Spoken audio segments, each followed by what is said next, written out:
शहर कायद में 5 मिनट की बारिश क्या हुई, शहरी घरों तक महदूद रह गए। मजीद जानते हैं हमारे नुमाइंदे आफ्ताब अहमद की इस रिपोर्ट में।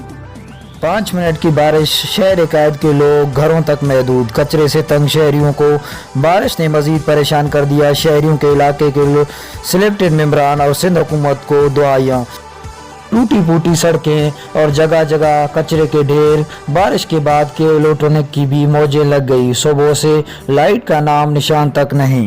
शहरियों का कहना है कि महकमा मौसमियात की जानिब से इतला देने पर शहर कायद में इंतजाम ना करना गवर्नमेंट की नाअहली है। पानी हो गया है। इमरान खान की बड़ी मेहरबानी है हम पर। और क्या नाम है, ना बिजली है, ना पानी है, ना कुछ है। हर चीज़ के लिए परेशानी हो रही है। कुछ आगे बात करें, हमारे लिए कुछ बोलें यार, उनके लिए कि कुछ हमारे लिए करें। कराची को साफ करें, जैसे नारे लगाते थे कराची को।